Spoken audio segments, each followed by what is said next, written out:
2025 সম্রাট exclusive champion সিরিজের রাষ্ট্রবিজ্ঞান অর্থাৎ পলিটিক্যাল সায়েন্সের সাজেশন বইটির সম্পূর্ণ রিভিউ থাকছে এই ভিডিওটির মধ্যে। চমকপ্রদ কিছু কোশ্চেন এবং প্রতিটা অধ্যায় ভিত্তিক যে সাজেশন দেওয়া রয়েছে তা এই ভিডিওটির মধ্য দিয়ে রিভিউ আকারে তোমাদের সামনে তুলে ধরতে চলেছি। ভিডিওটি স্কিপ না করে সম্পূর্ণ ভিডিওটি মনোযোগ সহকারে দেখো। আশা রাখছি এই রিভিউটির মধ্য দিয়ে তোমরা 100% উপকৃত হবে। পরীক্ষিত পাড়ে রাখা রাষ্ট্রবিজ্ঞান 2025-এর উচ্চ মাধ্যমিকের এই বইটির মধ্যে রয়েছে এবছরের বিশেষ কিছু চমক। সূচিপত্রে প্রত্যেকটা অধ্যায় অর্থাৎ তোমাদের যে 10টি অধ্যায় রয়েছে সেই 10টি অধ্যায় কত কত নম্বর পেজে আলোচিত হয়েছে এবং 10টি অধ্যায়ের কেন এতটা গুরুত্বপূর্ণভাবে আলোচিত হয়েছে এই বইটি এবং এই বইটি কেনই মার্কেটের বেস্ট সেলার জিতেছে তাও এই বইটি রিভিউ দেখলেই তোমরা বুঝতে পারবে। প্রকাশক মৌলিক লাইব্রেরি, যার ঠিকানা 18B শ্যামাচরণ দে স্ট্রিট, আড্ডি মৌনীমোহন কাঞ্জিলারের শাড়ির দোকান, সেখানেই এই কলেজ স্ট্রিটের মৌলিক লাইব্রেরি। মুদ্রক জয়মা কালী প্রেস, কলকাতার মূল্য রয়েছে 150 টাকা। তো লিখিত মূল্য থেকে তোমরা অনেকটাই কমে পেয়ে যাবে নিকটবর্তী বইয়ের দোকানগুলিতে। প্রথম যে অধ্যায় আন্তর্জাতিক সম্পর্ক, একটু জুম করে নিই তোমাদের সামনে ভালোভাবে দেখানোর জন্য। প্রথম প্রশ্ন রয়েছে, জাতীয় স্বার্থ বলতে কী বোঝো? জাতীয় স্বার্থ রক্ষার বিভিন্ন উপায় উপাদান আলোচনা করো। এই কোশ্চেনটি সম্পূর্ণ অ্যান্সার বইটির মধ্যে তুলে ধরা হয়েছে। দ্বিতীয় কোশ্চেন রয়েছে, ক্ষমতা কাকে বলে? ক্ষমতার উপাদান আলোচনা করো। এখানে কিছু কোশ্চেন বাকি অ্যান্সারটা এই পরবর্তী পেজে আলোচনা করা রয়েছে এবং এই পেজের এই পর্যন্ত অ্যান্সারটি কমপ্লিট হয়েছে। 3 নম্বর কোশ্চেন রয়েছে, বিশ্বায়নের সংজ্ঞা দাও।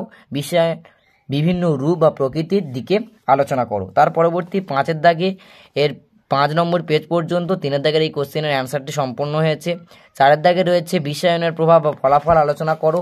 তার পরবর্তী 6 নম্বর পেজে বাকি অ্যান্সারটি কমপ্লিট হয়েছে এবং অ্যান্সারটি কমপ্লিট হওয়ার পর দ্বিতীয় অধ্যায় শুরু হয়েছে। দ্বিতীয় অধ্যায়ের যে এমসিকিউ পোর্শনের ক্ষেত্রে যে জিনিসটা আমার সবথেকে বেশি ভালো লেগেছে, গুরুত্বের নিরিখে সর্বোচ্চ মোস্ট গুরুত্বপূর্ণ প্রশ্নগুলোই কিন্তু বইটির মধ্যে স্থান পেয়েছে। অবাঞ্ছিত কোশ্চেন নয়। বাজার চলতি অন্যান্য বইয়ে দেবে তোমরা প্রচুর পরিমাণে অবাঞ্ছিত কোশ্চেন দিয়ে ভরা, কিন্তু এই বইটির মধ্যে তেমন কোনো অবাঞ্ছিত প্রশ্ন নেই। সঠিক উত্তর সহ কিছু বাঞ্ছিত প্রশ্ন, গুরুত্বপূর্ণ প্রশ্নগুলো কিন্তু স্থান দেওয়া রয়েছে। অপশান সঠিক উত্তর সহ দেওয়া রয়েছে এবং এমসিকিউ প্রচুর পরিমাণে প্রত্যেকটা অধ্যায় থেকে তোমরা দেখবে প্রচুর পরিমাণে এমসিকিউ দেওয়া রয়েছে, যা প্র্যাকটিস করলে তোমরা 100% উপকৃত হবে। এসএকিউ এর ক্ষেত্রেও সেই একই জিনিস প্রযোজ্য বইটির মধ্যে।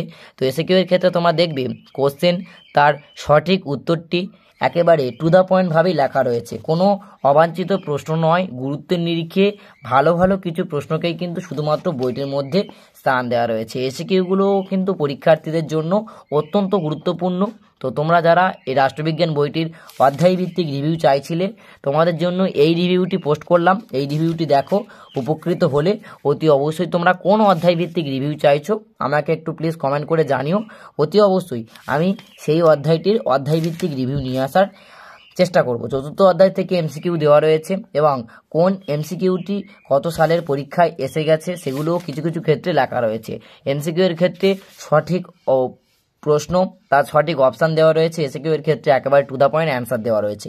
পেজের ক্ষেত্রে দেখবে সম্রাট এক্সক্লুসিভ সাজেশন মৌলিক লাইব্রেরি বলে কিছু প্রিন্ট দেওয়া রয়েছে শ্যাডো টাইপের, যেটা এই কারণের জন্য দেওয়া যাতে আগামী বছরের মতন এই বছর বইগুলো কোনোভাবে প্রতারকদের নকল করতে না পারে বা প্রতারকরা বা যারা অসাধু ব্যবসায় রয়েছে তারা কোনোভাবে যাতে নকল বই প্রকাশে আনতে না পারে, মার্কেটে আনতে না পারে।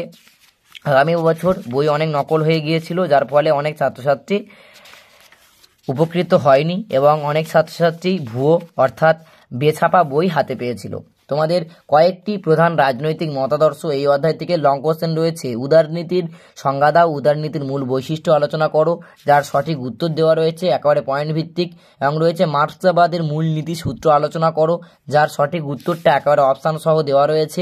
3-এর দিকে রয়েছে গান্ধীজি চিন্তাধারা রাজনৈতিক দর্শনের মূল সূত্রগুলি আলোচনা করো। কত কত উচ্চ মাধ্যমিকের পরীক্ষায় এসে গেছে তাও দেওয়া রয়েছে, সঠিক উত্তর একেবারে পয়েন্ট ভিত্তিক গুছিয়ে লেখা রয়েছে। তার পরবর্তী 4-এর দিকে রয়েছে মার্ক্সবাদের রাষ্ট্র সম্পর্কিত তত্ত্বটি আলোচনা করো।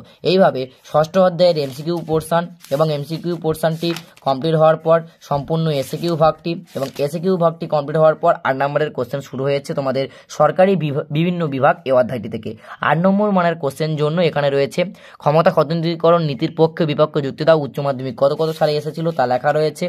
সঠিক অপশান উত্তর ভিত্তিক বা পয়েন্ট ভিত্তিক উত্তর দেওয়া রয়েছে। দুয়ের দাগ রয়েছে এক কক্ষ বিশিষ্ট আইনসভার পক্ষে ও বিপক্ষে যুক্তি দাও। উচ্চ মাধ্যমিক কোন কোন সালে এসেছিল তা লেখা রয়েছে। দ্বিকক্ষ বিশিষ্ট আইনসভার পক্ষে বিপক্ষে যুক্তি দাও, তাও সম্পূর্ণ উত্তর সহ কোন কোন সালের পরীক্ষা এসেছিল তা দেওয়া রয়েছে। সপ্তম অধ্যায় ভারতের শাসন বিভাগ, যেখান থেকে প্রথমত এমসিকিউ দেওয়া রয়েছে, প্রচুর পরিমাণে এমসিকিউ, যা প্র্যাকটিস করলে তোমরা 100% উপকৃত হবে। তারপর এসিকিউ দেওয়া রয়েছে সম্পূর্ণ সঠিক উত্তর সহ। আর এসিকিউটি কমপ্লিট হওয়ার পর তোমাদের লং কোশ্চেন রয়েছে ভারতের শাসন বিভাগ এই অধ্যায় থেকে। প্রথম লং কোশ্চেন, ভারতের রাষ্ট্রপতির ক্ষমতা, কার্যাবলী, পদমর্যাদা আলোচনা করো।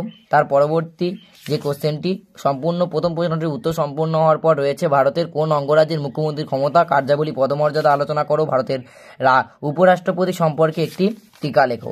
নেক্সট, তার পরবর্তী অধ্যায় ভারতের আইন বিভাগ, যেখান থেকে এমসিকিউ দেওয়া রয়েছে, প্রচুর পরিমাণে এমসিকিউ, লং কোশ্চেন শুরু হয়েছে। প্রথম রয়েছে ভারতীয় পার্লামেন্টের গঠন, ক্ষমতা, কার্যাবলী আলোচনা করো, কোন কোন সালের পরীক্ষায় এসেছিল এবং তার সঠিক উত্তরটি দেওয়া রয়েছে। তার পরবর্তী রয়েছে অর্থবলী, ভারতের সংসদে অর্থবলী পাশের পদ্ধতি আলোচনা করো। এইভাবে নবম অধ্যায়টিরও একই রকমভাবেই আলোচিত হয়েছে এবং দশম অধ্যায়টির ক্ষেত্রে এমসিকিউ আলোচিত হয়েছে, এসিকিউ আলোচনা করা রয়েছে এবং আলোচিত হয়েছে প্রত্যেকটা এসিকিউ এর সম্পূর্ণ টু দ্য পয়েন্ট অ্যান্সার, কিছু অবান্তরিত প্রশ্ন নয়, একেবারে অধ্যায় ভিত্তিক প্রত্যেকটা লং কোশ্চেন, শর্ট কোশ্চেন এত সুন্দরভাবে আলোচনা করা রয়েছে। আশা রাখছি প্রত্যেকটা ছাত্রছাত্রীরা উপকৃত হবে। যারা এই রিভিউটি চেয়েছিলে, কেমন হয়েছে এই রিভিউটি অতি অবশ্যই কমেন্ট বক্সে লিখে জানাতে একেবারেই ভুলো না। নেক্সট কোন বইয়ের রিভিউ চাইছো রাষ্ট্রবিজ্ঞানের পাশাপাশি, এবং রাষ্ট্রবিজ্ঞান বইটি থেকে যারা অধ্যায় ভিত্তিক রিভিউ চাইছো সেটি কোন অধ্যায়ের রিভিউ, প্লিজ তাড়াতাড়ি কমেন্ট করে জানাও। তোমার কমেন্টের ভিত্তিতে আমি পরবর্তী ভিডিও অধ্যায় ভিত্তিক রিভিউ নিয়ে আসবো, কথা দিলাম।